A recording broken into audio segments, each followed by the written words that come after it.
Good afternoon, everyone. Thanks for joining us in on the comprehensive evaluation review, excuse me, that accompanies the norm reference assessment, the WJ4 that we provided for those of you that have selected to use this as an alternative method of meeting the requirements for SPED 805 this summer and using the testing lab video that I provided.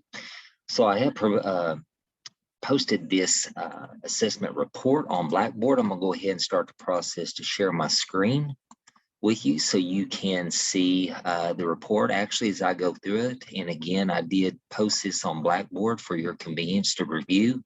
I hope you've had just a little bit of time to look at the overall comprehensive report before viewing this video, as we're about to break it down a little bit. I'm going to get back to the very beginning of the report and kind of go through the narrative format that's provided, which is a lot of probably better first half of the report, as I mentioned in some previous Zoom sessions with you, describing this. Just to kind of give you an idea of what a psychoeducational evaluation report will look like. Kind of walk through this, you'll see the very beginning that we have the identifying information for the intent and purposes of this course. I left the school particular teacher off. The examiner was myself. As you can see, the date when this was administered is right at 2 years ago. It was on June 25th of 2020 when we first started offering SPED 805 in the summer to help provide this course and also as an alternative means for this particular assignment. So at this time, the young man that I used in the video, his date of birth was August 22nd of 2003. So at that time, he was 16 years, 10 months. He was actually transitioning from his junior year into his senior year. And he and his parent agreed to participate in providing this information. The next category that we look at always on these reports, regardless of what evaluation instrument we use, we always list all the assessments. For this, I use the WJ4, both the cognitive and achievement. We will list the reason for the referral. And for this particular course, I provided the information that we were trying to meet the requirements of the assessment lab and special ed or SPED 805 course at Fort Hays. The next category or topic that we get into is providing a little bit of background information on the student. As I mentioned earlier in the semester, when we come in to do the evaluations, we try to gather and collect as much outside data as we can. Particularly, we're looking at background information, and we look at information we receive from the home. As you can see, the young man comes from a two-parent home, has one sister. Has a close family relationship, pretty tight-knit family. A little bit about the language. We talk about what language is spoken in the home as full English speaking within the home amongst mom, dad, and the sisters. Also get a little bit of information on development of the individual being assessed. The mother indicated that normal pregnancy, free from any type of complications that may have an impact on the student later on. A little bit of information about their sensory motor skills, and a little brief paragraph here. It talks a little bit about that. Then we get on down into medical, psychiatric, and neurological information. Obviously, there was, as indicated, no family history, medical, any psychiatric or neurological issues previously, and had not had any previous psychological evaluations for psychological disorders. Also, we get into a little bit about medical and substance abuse. Parent reported no history within the family or within the student abusing medications or substances. A little bit about the educational history of the student. Indicated a little bit about this student's report cards. Traditionally received A's, B's, and C's throughout his schooling. And at this time of the testing, the student was also preparing to take the ACT test. And mother indicated that he seemed to be a little bit anxious about that. Then when I get into and I document some of the observations that I noticed as an examiner. He appeared to be in a good mood. I gave a description here. Was eager to participate as a volunteer. You got to remember the young man came in. We did this in the summer months in my office, and was very eager and willing to help out, as he is at any other time throughout the school year. He's a hardworking young man, always eager to please, wants to do whatever he can to help out and do his part. Very attentive. Just gave a description, and I would do this whether I was coming in during the school year, in the summer. I want to document and make sure I report anything that might have any negative impact on the testing procedure that could have affected his scores during this time. So that's kind of what that section is there for. Just kind of want to go with that with you briefly. Then we're going to get into, excuse me, the next thing, rolling into the narrative descriptions of the assessment results and interpretations.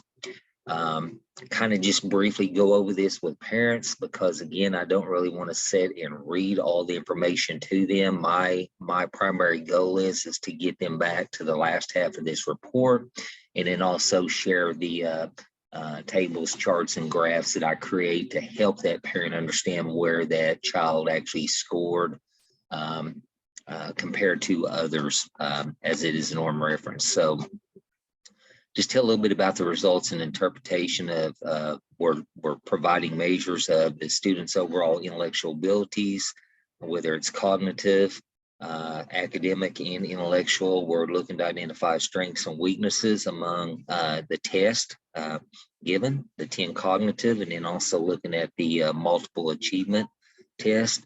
And we're going to document the level of test accuracy throughout the evaluation. So the first thing that we really start reporting on within this comprehensive report is the intellectual ability of the student. And we often refer to that as the GIA, or General Intellectual Ability Score, and what it represents. And it basically represents our overall intelligence of the students. And so you can see here in the narrative format that I provide the score, and basically the individual student that was tested, their GIA is comparable to that of an average individual at the age of 14 years, 1 month. So it gave their age equivalency, where he scored or where he fell, and it's comparable to a student that's 14 years and 1 month. His general intellectual ability standard score is what we consider to be in the average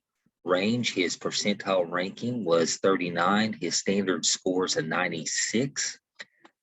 So again, that fell overall in the average range, and which you'll be able to see that in a few minutes when I get to the tables, charts, and graphs. Is kind of wanted to share where's overall GIA score fell, which is very important because it will, in the scoring process, it takes into consideration what the student's intellectual abilities are, and that is used as a point of comparison on the subtest when we're scoring that student as well. It also, we do a comparison or a composite on the GFGC composite, which is a measure that students lexical knowledge, or their word knowledge, their general, just their cultural knowledge, their quantitative, deductive, and inductive reasoning skills. And then we look and take those into consideration to see how the student scored when looking at those skill sets. And you can see here that the student, the intellectual ability to composite is comparable to students who would be 15 years, 11 months. So you can see scored a little bit closer to where his actual overall chronological age is. The standard score also fell in the average range. The percentile ranking was a 52, standard scores on 101. So again, it's within that average range.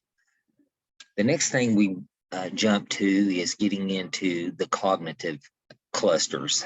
Mentioned that we administered the cognitive test and the achievements. So in the testing video, You saw me working with the student and administering the cognitive because there's more interaction between myself as the examiner and the student as the examinee as compared to the achievement test or portion of the WJ4 in which there are more timed assessments and there's minimal interaction between myself and the student.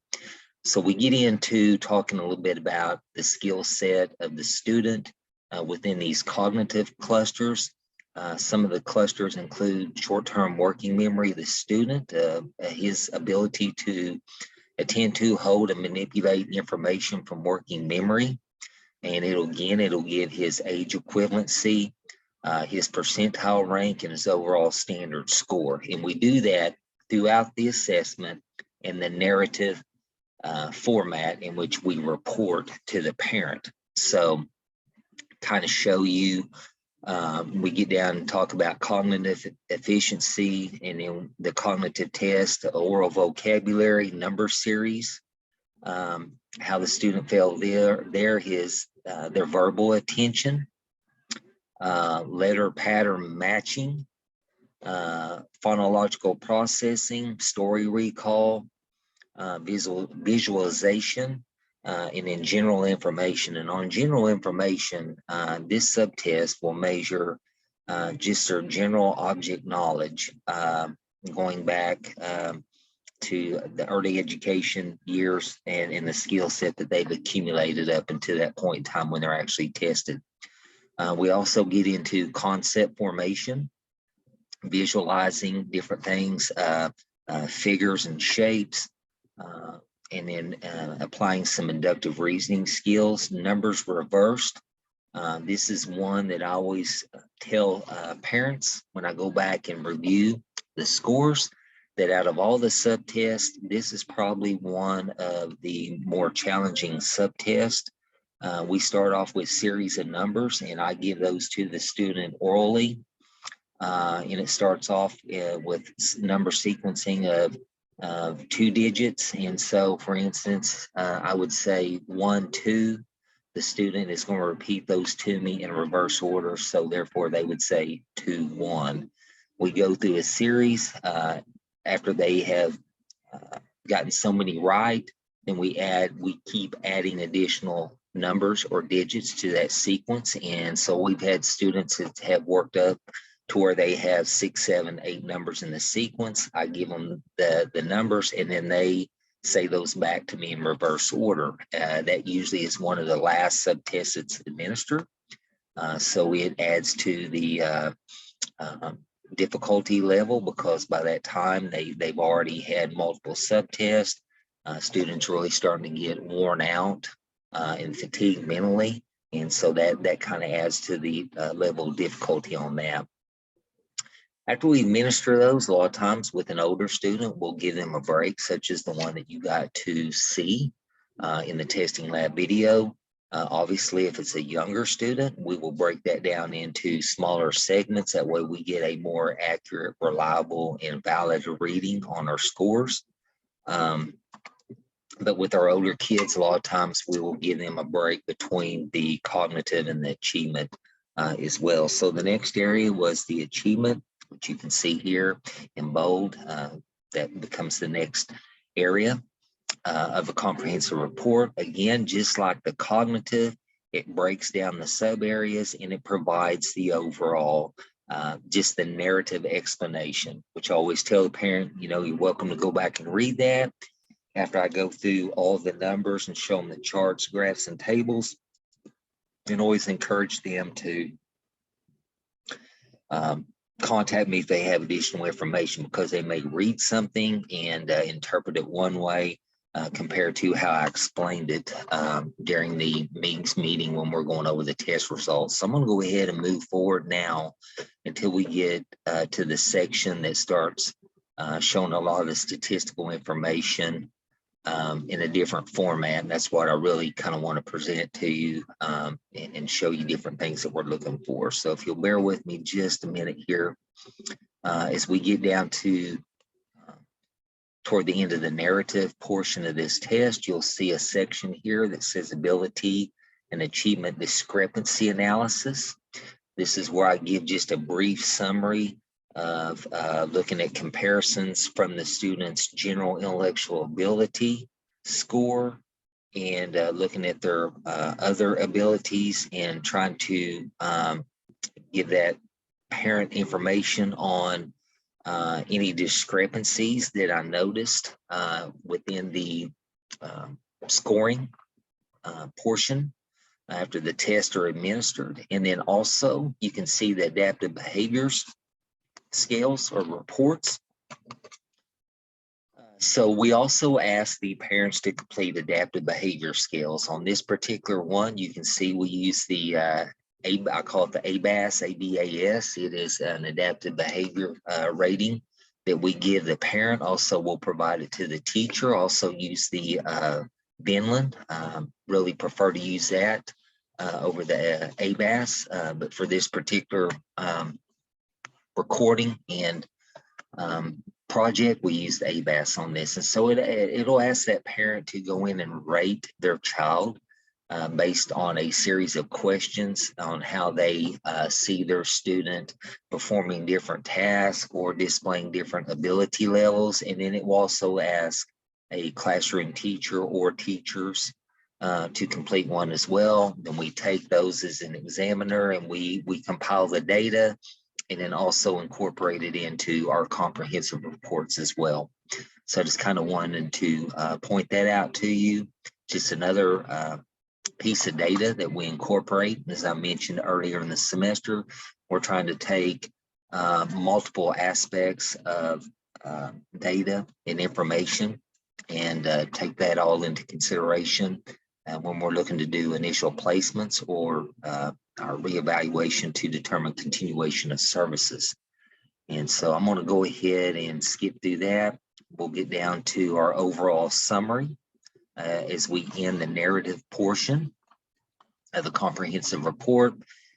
And to get into a little bit about the overall summary of the students' intellectual abilities, how they scored overall, and then get into a little bit about some of the strengths, weaknesses, and then one of the last sections before we look at the statistical information is I always provide a section whether a student qualifies for services, whether they don't. Always try to provide some instructional recommendations and intervention suggestions in here, just kind of based on if the student doesn't qualify. If I see some areas that are somewhat lower, still within that average range, but maybe the low average that could be addressed, that maybe the student, the parent, and the school could focus on to help that student. So always try to incorporate some reading, math, and writing.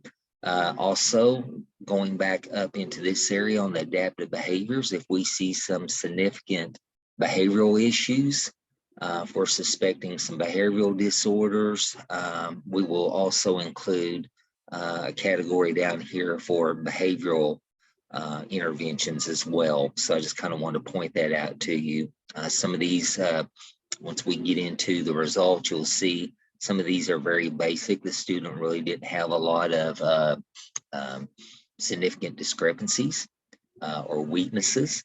And so that's why you'll see it's very minimal here and pretty much straight to the point versus broad and covering a wide range of skills. Then, of course, I signed as an examiner, and then we're going to get into what we consider the table of scores here. So once we administer and I go through and score, we take all these scores and calculate and put them in here according to the subtest, the skill sets. You'll see on the table of scores, the first one here, always put the heading of the test. I'm running my cursor over this. Hopefully you can see it on the recording. You can see the first set of scores and data that we're going to look at is dealing with the cognitive, which is the test that I administered in the testing lab video. You can see here that the norms are based on age. You can also do that on grade, but I always score them based on the age. And you can see the student was 16 years, 10 months. You can see here his general intellectual ability score. I referred to that at the beginning of the report, which is our GIA, general intellectual ability. You can see here GE is the grade equivalency. And last week I talked about different ways norm reference tests can report data. It can do it by age equivalency, grade equivalency. It will also give you an indicator of their what we call their proficiency level, which you'll see that here as a heading. Also the RPI, that is what we call the relative proficiency index. And basically that's the student's individual proficiency on any given task. And that's compared to the typical age and grade that they would perform, or any other student would perform that's the same age, with at least 90% accuracy. So that's how that is scored. Then here we have the, you'll see the heading SS, that's standard score, and you can see 95% band, rate that on 95% accuracy on scoring of the assessment and the consistency.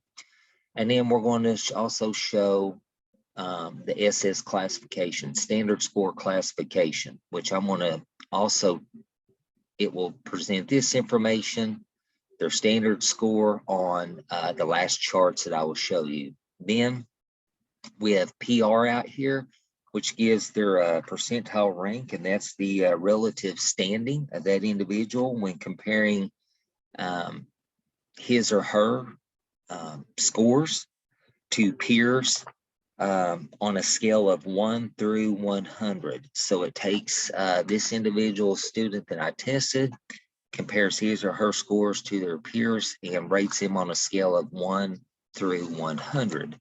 So obviously if the percentile ranking's low over here, it has even like a single digit number here, which we do see the number 3 is their percentile ranking. Their standard score classification is going to fall in the low range. Their standard score is a 72. Once we get down to that 70 on a standard score, I always tell parents that's when we start seeing red flags pop up. We need to take a look at that. That's a definite area of concern. Their proficiency level on the 72 is limited. Tells you that the student with this particular skill on this subtest had limited skill sets and abilities. His age equivalency was 2nd grade, and his RPI score was 51 out of 90, and that subtest was on visualization. I'm going to explain that in a minute compared to knowing the background of this student and kind of what was going on. So we have, going back up here, we have our general intellectual ability score, 8th grade, 7th month for grade equivalency. Fell in the average range, standard score 96, which the last charts I'll show you what I call the sweet spot, or the area that we really want them, zone of proximity where we want them to fall on the curve, and which 96 is well within there, and it's in that average range. So now we're going to get down into some of the subtests. We had oral vocabulary. You can see grade equivalency, student, his vocab skills, 11th grade. Average, percentile ranks 55, his standard scores 102, okay? 102 is almost right bullseye in the middle. It's where we want them, we like to see them fall, or further to the right. Number series, you can see 14.0, actually did very well here. Proficiency level is average to advanced. Standard score is 107, okay? And then the standard score classification was average. Verbal attention, 6.4, limited to average ability on that. Standard score was a 90. Okay, so make a mental note on that, on verbal attention, because I'm going to come back and visit that, and also visualization. Letter pattern matching was grade equivalency of 7th grade. He's limited. Okay, standard score was 90. On the lower side of the average. Phonological processing, grade equivalency is 13.0, or post high school, fell in the average, standard score 107. Story recall, 14.4 on grade equivalency, post-high school, average. 105 was standard score. Visualization, again, I mentioned that a while ago, 2.0 was grade equivalency. Scored in the limited, 72, again, down in that range where we start seeing red flags. The closer you get to 70, and we're going to be moving to the left on the scale, I always say to the left or to the right. You always want your school scores moving to the right from the mean or the middle, which is 100. And so we want to make sure that they're going to the right, not the left. This student 72 is moving to the left. 70 is where the red flags really popping up, areas of concern. Then the composite overall was 10.5, and they compared that in the narrative to the general intellectual ability score. Then we looked at oral vocabulary, 11.0 on grade equivalency, scored a 102. Almost right, perfect bullseye on the scale, and was in that average range. Number series, 14.0, average to advanced. Okay, again, it's going back and repeating those subtests up here where it's compared to the general intellectual ability. Then general information. These are a series of what or where, what is or where would you find questions. Grade equivalency is 9.3, standard score of 98, again, fell into that average range. Going to get down here, you'll see number series. Told you this is one of the more challenging subtests. You can see the student actually did very well. 14.0 on grade equivalency, average to advanced range, scored a 107. Okay. Moving on down, you're going to see that does conclude the subtest that fell within the cognitive. Then we work over here to our achievement section. Again, it's norms based on age. And we're going to look at reading, broad reading scores, basic reading, reading comprehension, reading fluency, mathematics. You can see it's all in caps, the subtest, broad mathematics, mathematical calculation skills. So we want to go back up here quickly. You can see grade equivalencies.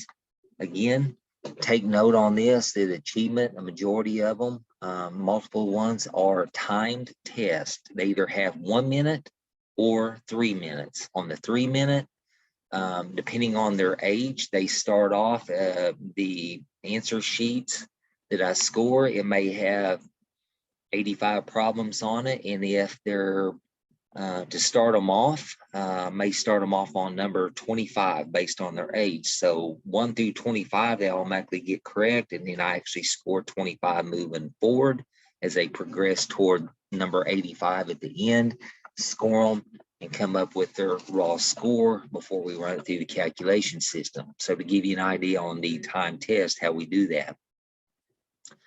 Reading, overall reading scores, you can see fell into the average to advanced range. Standard score is 107. Grade equivalency was 13.0. Post high school percentile rank, basically he performed at the 69%. So he scored greater than 69% of the students of his age. Okay. Letter word identification, 17.2 on grade equivalency. Advanced. So you can see the student has some really strong overall reading skills. So we look from reading fluency, reading comprehension, broad reading, and then basic reading skills. His overall grade equivalencies are higher. You can see he had just a couple that were below his actual where he was going to be in August following this test. You can see several of them are senior level or post high school. You can see his standard scores here, 107, 113, 99, 106, 113. Standard score classifications over here to the right. You can see average, high average, did very well on his reading skills. And this is something that I will point out at the end when I kind of go back and give you the whole picture. Reading fluency was very good. He was in the very advanced range and fell in the superior for standard score classifications. You can see 138. very high on the curve that I will show you following this report. A lot of times when we give the WJ4, I've given it many times to multiple students. And when you see a superior ranking out here, this doesn't happen very often. His percentile rank on that was at the 99th percentile, extremely high. So you'll see student definitely has strengths in his oral reading, okay? Sentence reading fluency, these are going through, and as the level of difficulty, as a student reads through, the level of difficulty increases, and you track and mark their mistakes. And so you can see as he worked up in level, he would maybe substitute words or mispronounce or have to go back and sound it out. So dropped his score down just a little bit on his fluency.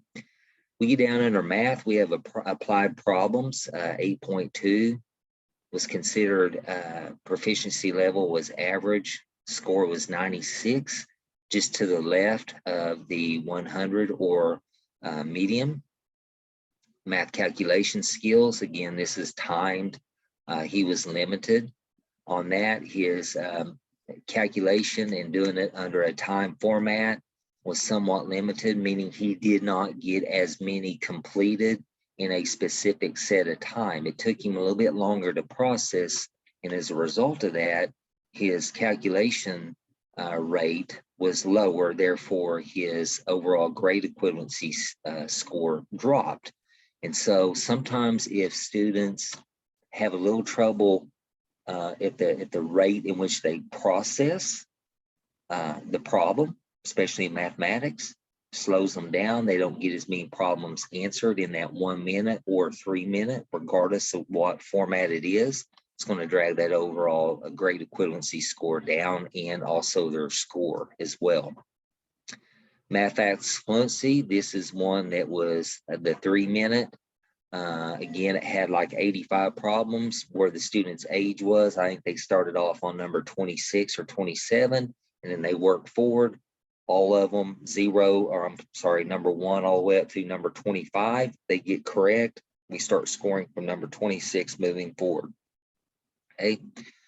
So you can see was 9th grade. And so one thing that helped the student here on the 3 minute was they got the first 25 correct because of where they started for their age.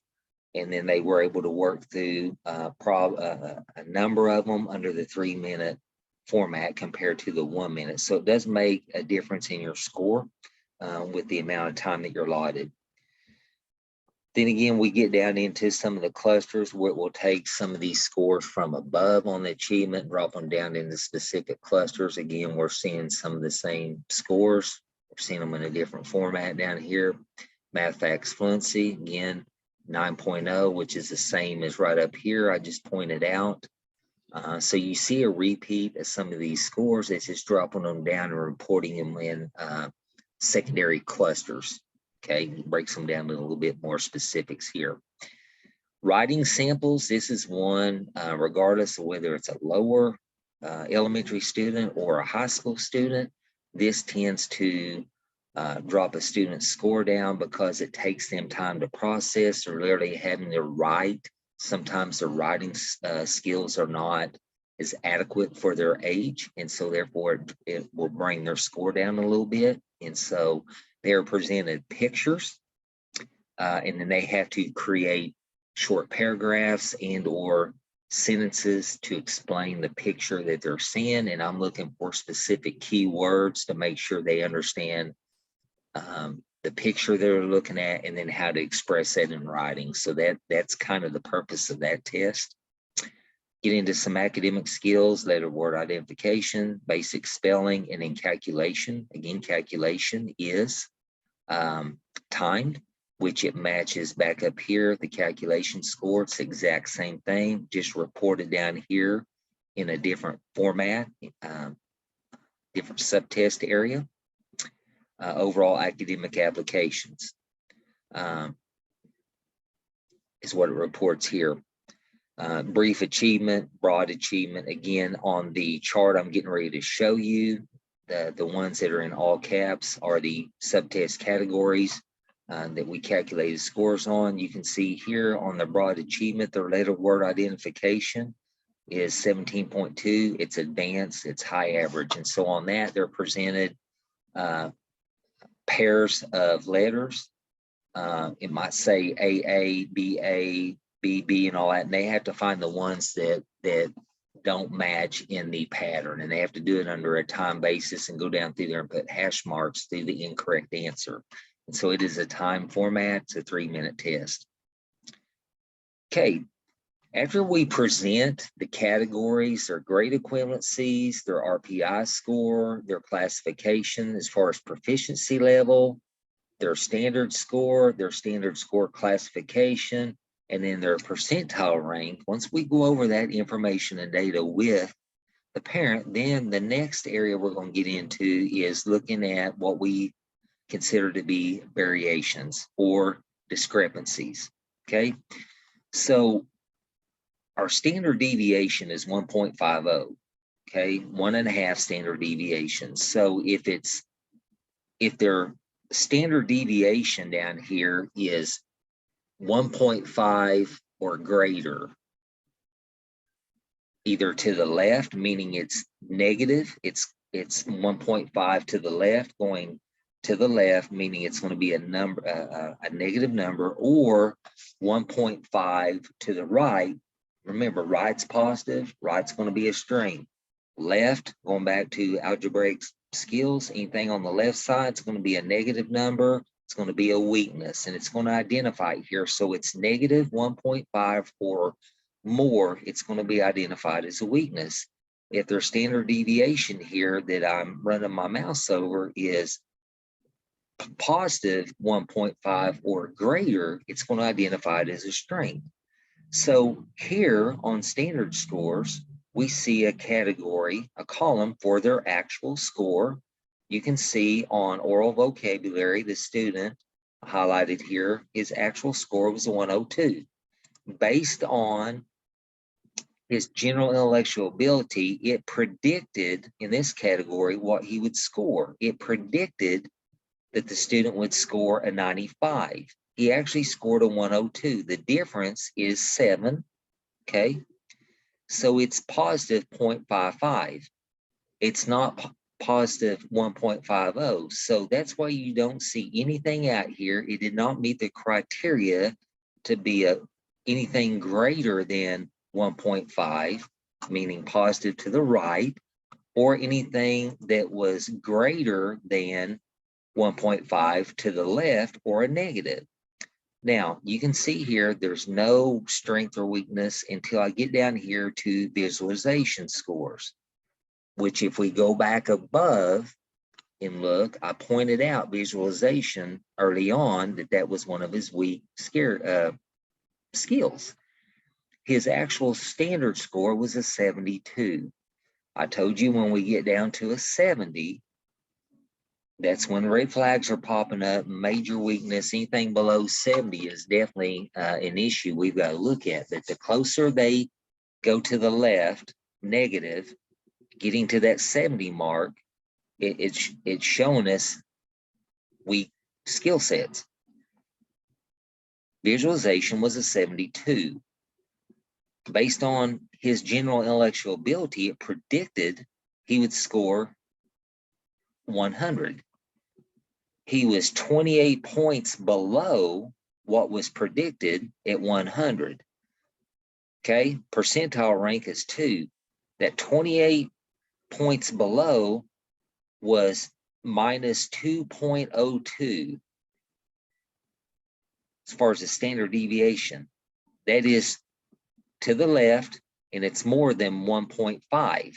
So we're going left, negative, shows it is a weakness. You can see it's minus 2.02. Again, when I'm saying going to the left, it will make sense when I show you the last charts that we're going to the negative side. If that was a positive 2.02, this would be a weakness out here. This would have been significantly higher. It might have been 28 points higher, a positive 28 instead of a negative. General information you can see is actual scores of 98, predicted 96. So it's always interesting here when you look at these, comparing to their overall general intellectual ability, what it predicts they're going to score and what they actually scored. So out of all these variations, we have one, which is his visualization skills. Okay, so we're going to move down into more areas to look at discrepancies. Okay, numbers reversed, scored a 105. They predicted he'd score 98. It's 7 above. You can see it's a positive 0.55. Again, it's not positive 1.5 or greater, therefore there's no strength or weakness out here. Dropping down, looking at basic reading skills, the student's actual score was a 113. It predicted he would score a 96. The difference is 17, okay? The standard deviation discrepancy is plus 1.80. We are more than plus 1.5 above, and here we have a strength, okay? Same thing on reading comprehension. On reading fluency. You can see he scored a 117. He was predicted to have scored a 97. It's 20 above. It's plus 1.96 above the standard deviation of 1.50. Again, we have a strength, okay? And so these are things we look at here. You can see a lot of the areas, it was not enough to be a strength or weakness. Letter word identification, again, you can see it was plus 1.75 above the standard deviation of 1.5, a strength. We'll go down here to reading recall. 71 was the standard score. Again, for the standard score, it's right there. We're edging closer to that 70 mark. Red flags are popping up. That's telling me that we've got a significant weakness here with his reading recall. You can see it was predicted he would score 99. So he scored 28 points below what was predicted based on his general intellectual ability level. It's minus 2.11 standard deviations below. It is identified as a weakness, okay? Going on down, looking at some of our other scores, you can see, again, actual, predicted, the difference.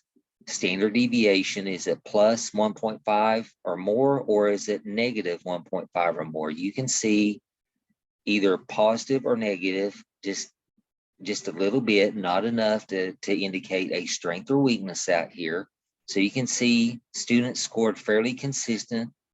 His actual score compared to what was predicted he would score was pretty much right on based on his overall general intellectual abilities all the way down through here. So we're going to come to the next section. Is it going to tell us no, there is a significant discrepancy, or yes, there is?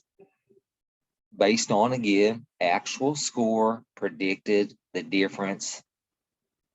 Is it a plus 1.5 or minus here? Yes or no?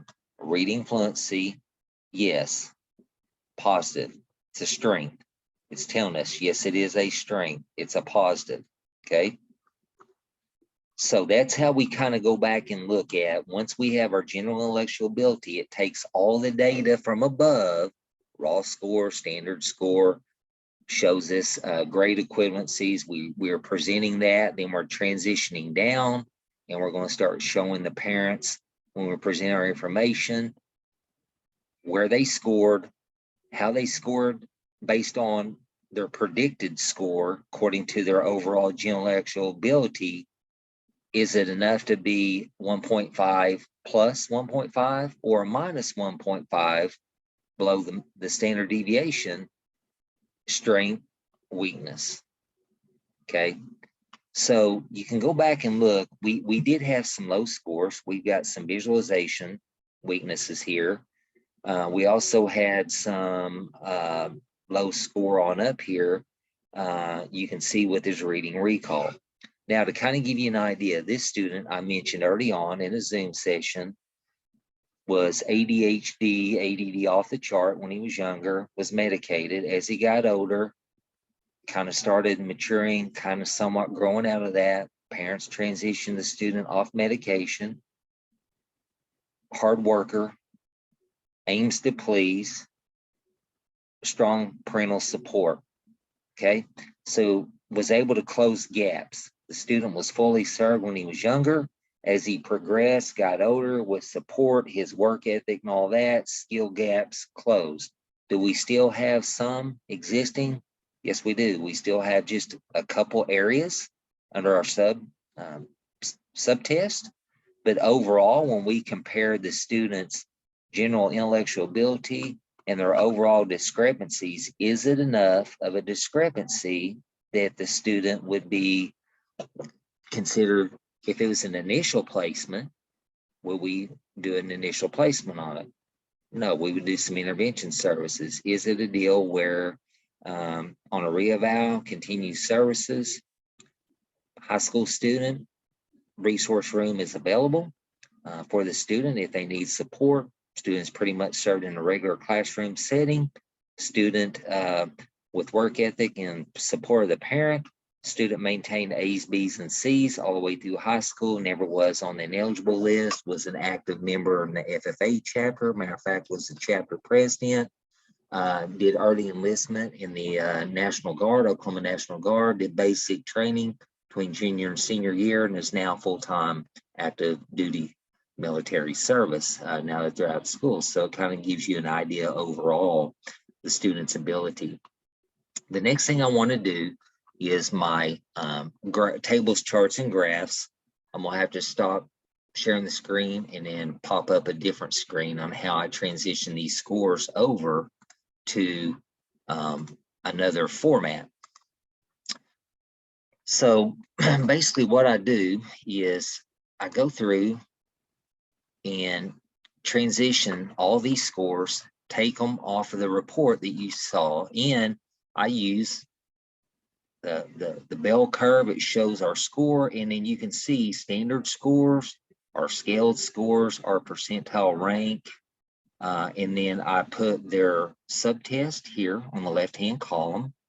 I put their actual score, how they scored, and you can go back and look at this off the recording and see all I did was transpose and transfer the numbers over into this, and it gives bar graphs, color-coded graph here to where their actual score fell, and it shows you on the curve here the range that they fell in. And when I talked about our range that we really like to see, we like to see right in here from 85, hang on, from our 85 over to 115. We really like them to be right in here. If they're falling all randomly right through here, that's really what we want to see. We know the student's doing well. 100 is the mean, middle, right on. You can see I referred to, when we get over here to that 70, you can see here and down below, then we start looking at, if they have a lot of scores over in there, we start looking at some intellectual disabilities. If they're GIA, general intellectual ability score, is low, and then also their standard scores are falling over here in this low 70 and even down in the 60s and 50s, in which I've had students that fell over in here, and also their general overall intellectual ability score was extremely low. We have some major things going on there, and students qualified or were served as being intellectually disabled. So it kind of gives you an idea on the scale. So you can see overall general intellectual abilities a 96. Bar stops here. You can see it's right in this range, the 85 to 115. That's where we want to see it. The student did have, if you remember, some of the skills, I believe it was over on the achievement side, in which I'll flip over and show you that. We had a score out here that was in the superior. So when you're out here, and I mentioned a lot of times when I give the WJ4, you don't see that a lot. And so you know that that's definitely a significant strength of the students. So on the cognitive, You can see the highest standard scores for the student was here on number series 107. Phonological processing was 107 as well. Story recall was 105. Numbers reversed 105. Again, all of these scores were well within the 85 to 115 range. Other than visualization, which shows here was a 72, which again is getting right here close to this 70 mark that we know, hey, that's definitely a weak area. It's getting down there and something we need to look at. Quickly, I'm going to flip over to my next one, which is indicative of the achievement clusters. Again, I do the same thing. I take their actual standard score, plug them in here for all the subtests that were administered. You can see oral reading. This is the one I referenced a while ago. 138 fell out here in the superior range.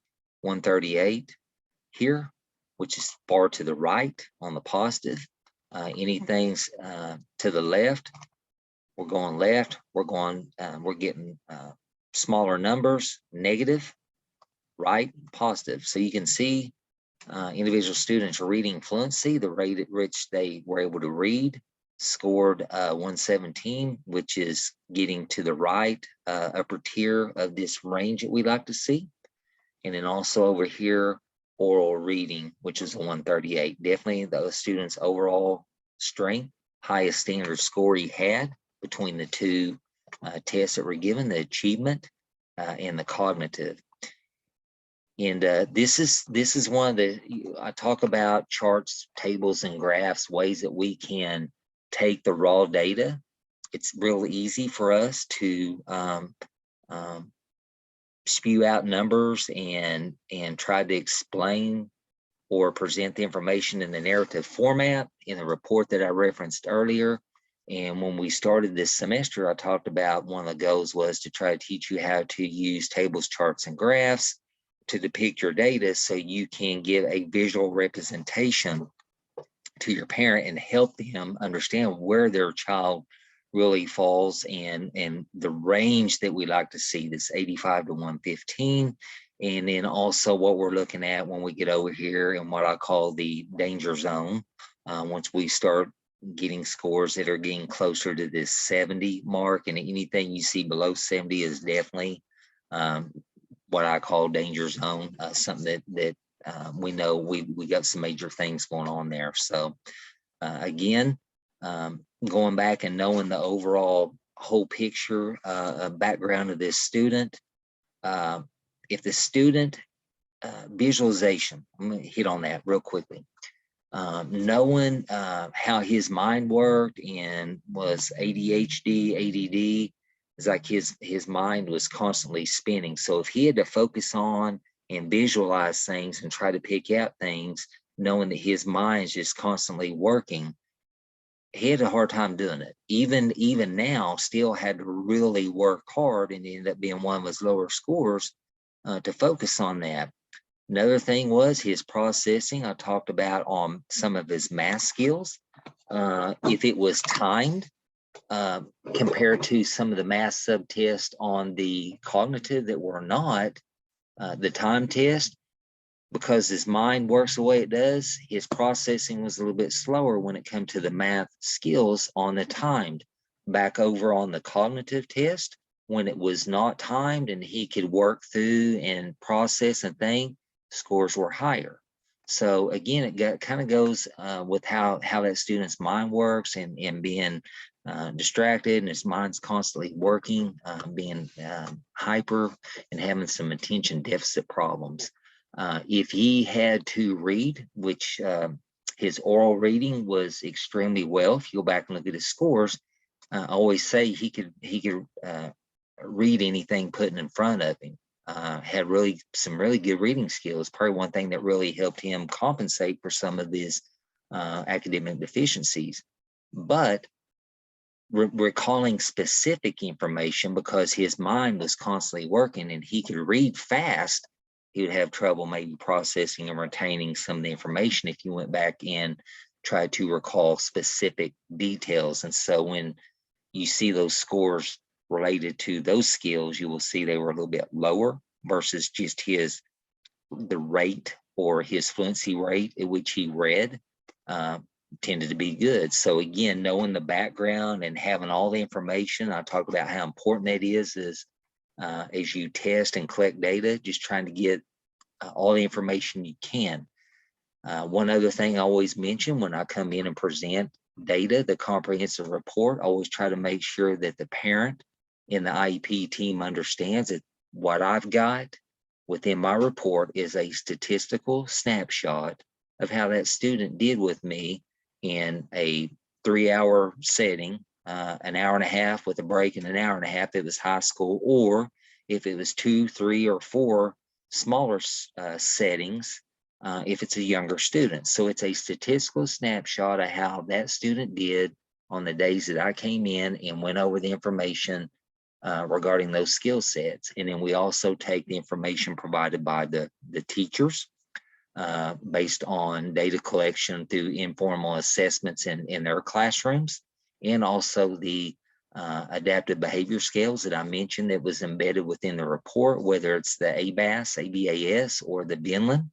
And we have the teacher complete those and the parent, and we are able to acquire a lot of data there. So again, I just wanted to share that information with you, break that report down, make sure you kind of had an understanding of what we're looking at, different things that I'm looking at as an evaluator when I come in and interpret the data. I'm looking at discrepancies between their general intellectual ability and their skill sets over here. Do I see a big enough discrepancy between the two?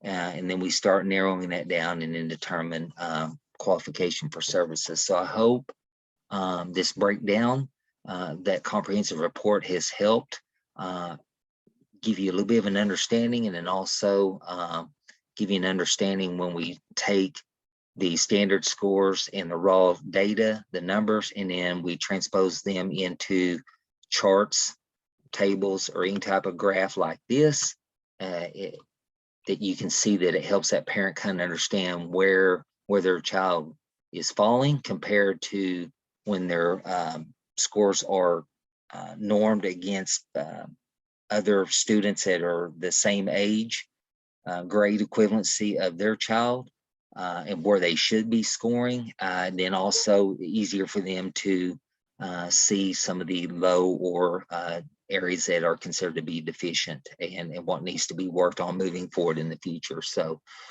if you guys have any questions, please feel free to reach out to me, email as you work towards finalizing your norm reference report.